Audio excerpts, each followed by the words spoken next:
All right, away we go. It is the Nightcap, brought to you by Galactic Fried Chicken, right here on BearcatJournal.com.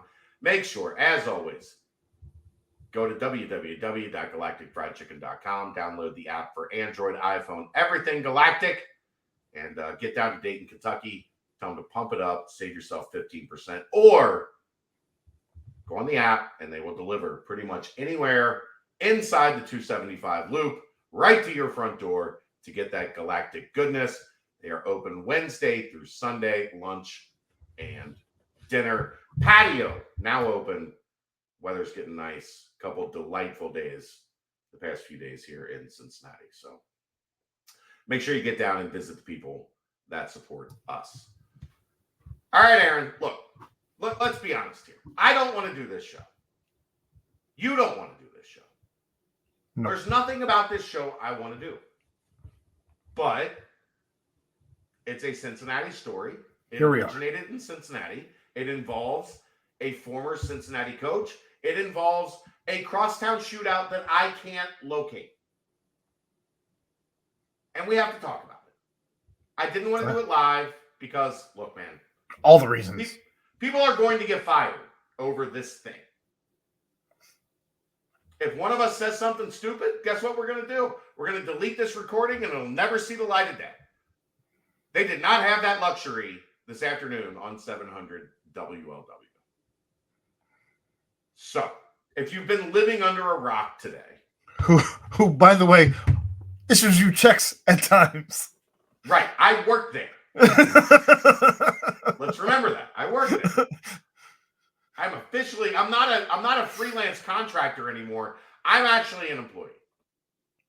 I remember you had to take all the videos of what not to do on the air that maybe some other people should have paid a little bit more attention to when airing today. If you've lived under Luke Fickle's rock, it's like, Luke, the Fickle family, there's 8 of them. They moved. Their rock. I think he's the only one who lives under that rock. Well, but I'm saying, like, maybe you moved under that rock when they moved out. Anyway. Bob Huggins went on 700 WLW today, and he was chopping it up with one of his former assistants and the host of the afternoon show on 700 WLW. And he said some things that have him in extremely hot water. And if you're confused about what he said, you can find it everywhere right now. Everywhere. We're not talking about that. I'm not doing that. No. Not even on an internet channel. I'm just saying, if you want to find out what he said, you can find it everywhere right now. You can find it on Bearcat Journal. You can find it on, everywhere. You can find it on ESPN, Fox, CBS. Google Bob Huggins, and you will find it. Yeah. A couple things. One, it's just not something you can say. Like, funny, like a joke, so in the context that he was saying it. And let me, you've been privy, like I've shared some of my conversations today, like what the context of those was. What Bob Huggins was originally talking about was apparently some phallic symbols being thrown on the floor at Cintas Center after a crosstown shootout. I've talked to a bunch of people. I have not talked to anyone today that recalls something like that happening.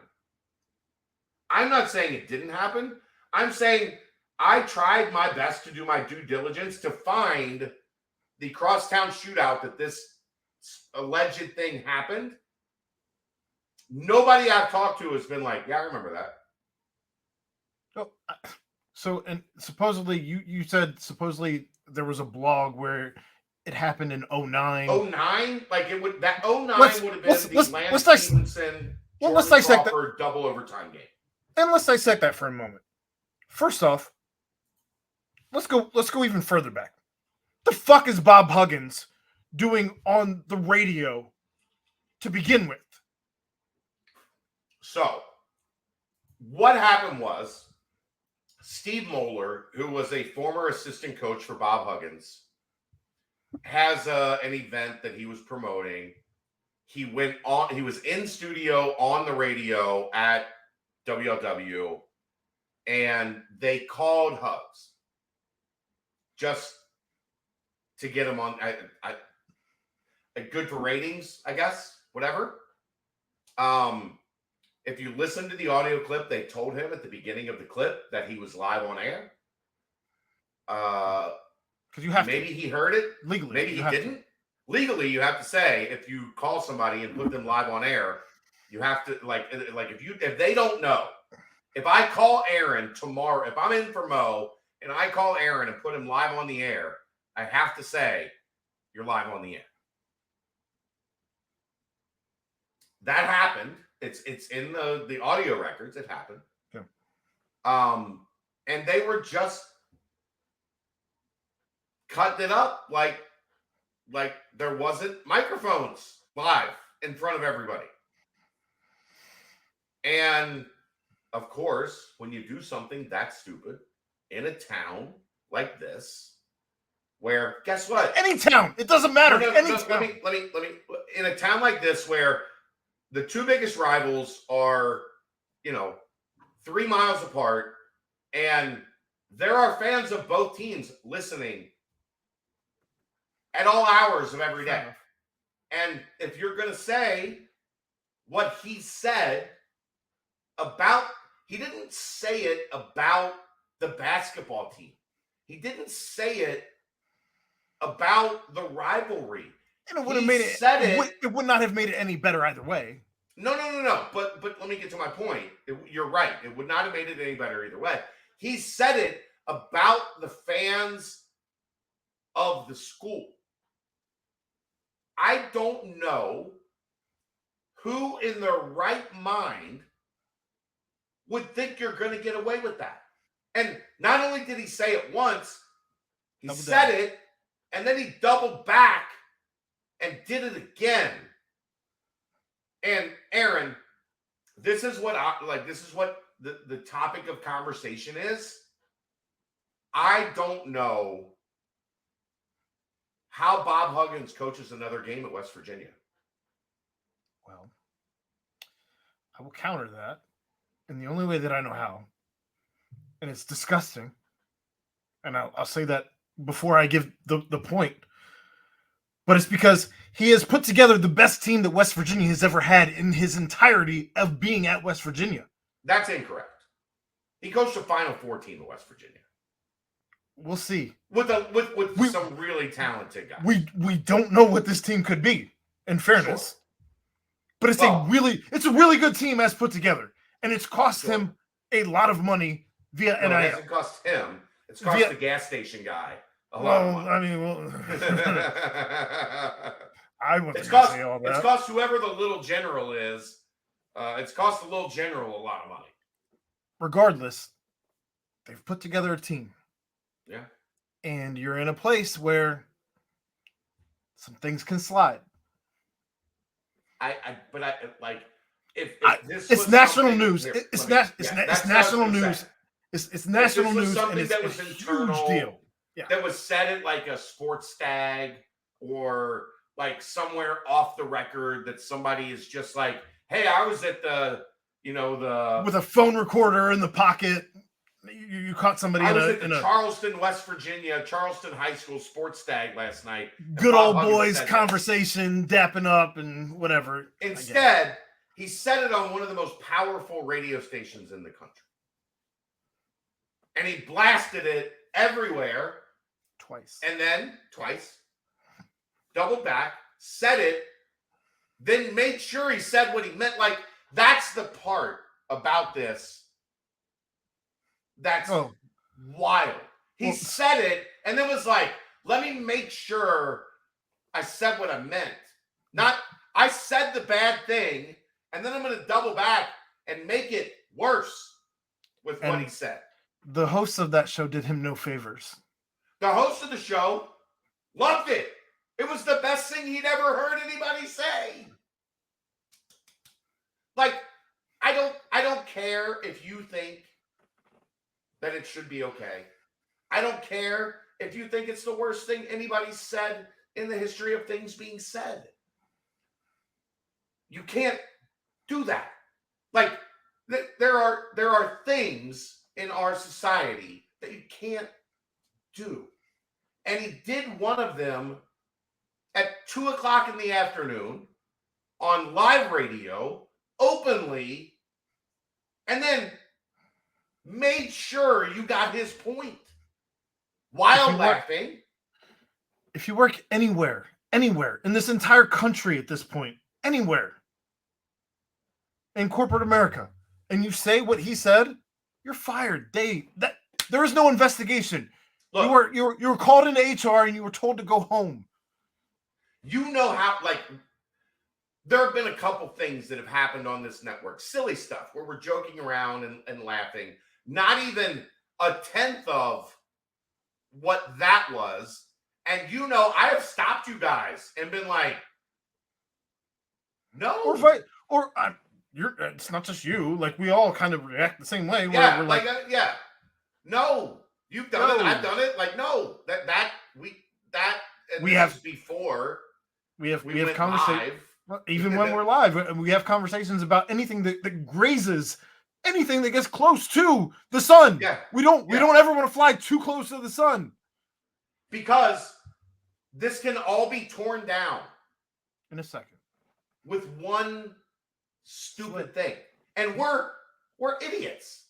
We're not Hall of Fame basketball coaches that have been to multiple Final Fours and have won 900 plus games coaching college basketball.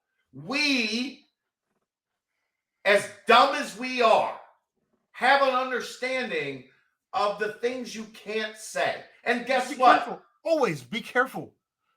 Overly careful. Yeah. Yeah. You know why I've never said like a fireable word on radio? Like real radio. Like, this is the internet. We can say fuck. We can say dumb shit here and there. Like, but we understand there's a ring and we have to stay in it. Yeah. My mom watches. Yeah, like not even that. Like if we say one of the things you can't say, like Barstool had a guy, and I'm not going to get too deep into this, who like last week, one of their most popular guys was reading lyrics off of his phone on a song and said the wrong word, and he was fired immediately. Like, you just can't. Because of the sponsors and because, amongst other reasons, of course. There's a million other reasons. Yeah. But yeah, I mean, they had no choice. The people who Penn had no choice. That guy's fired. Everybody at Barstool fought back and said, he didn't mean it. He didn't say it maliciously. Like, we don't want him to be fired. He is a great human. And we want him to work here for eternity. And Penn said the word. Because at the end of the day, it's about the investors in their company. And there's a plethora of reasons. But at the top, you can't, unless you're Dave Portnoy, and I get it. But he sold that shit.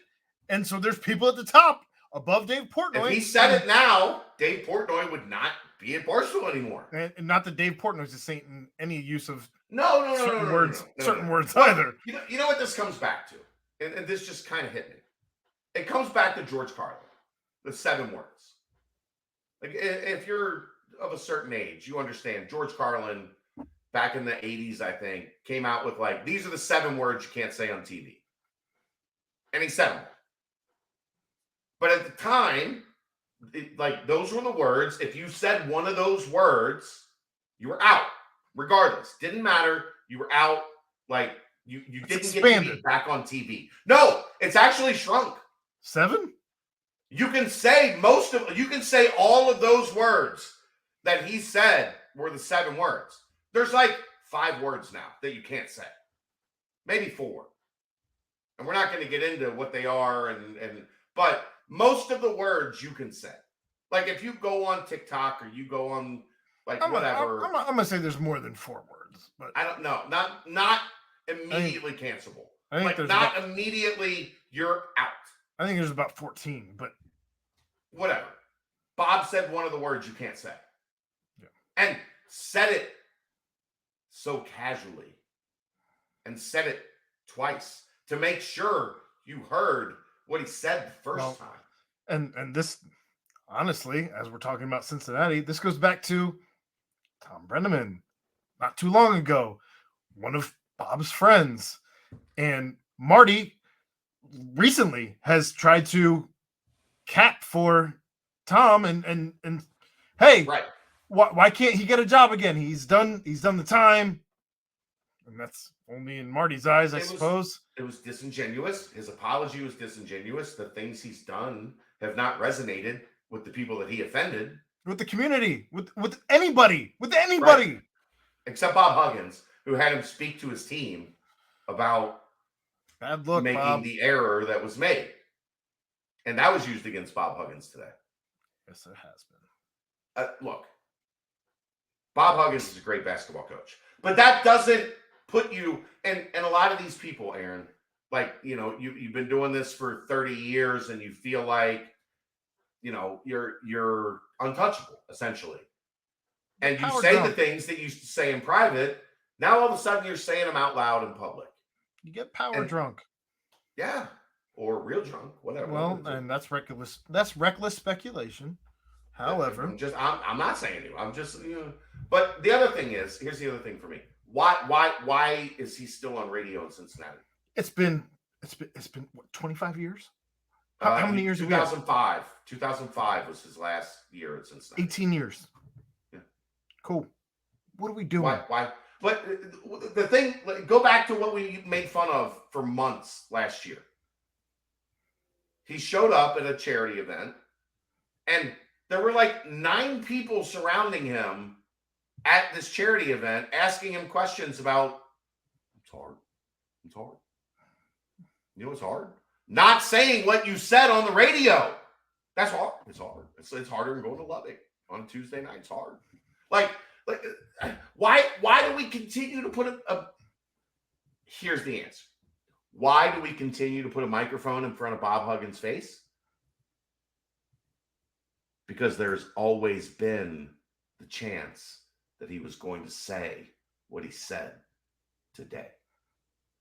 That's why we keep putting a microphone in front of Bob Huggins' face. And if this is his fate, it's unfortunate, but that's life. That's the nightcap. We'll see you tomorrow night. Thanks to Galactic Fried Chicken, right here on BearcatJournal.com.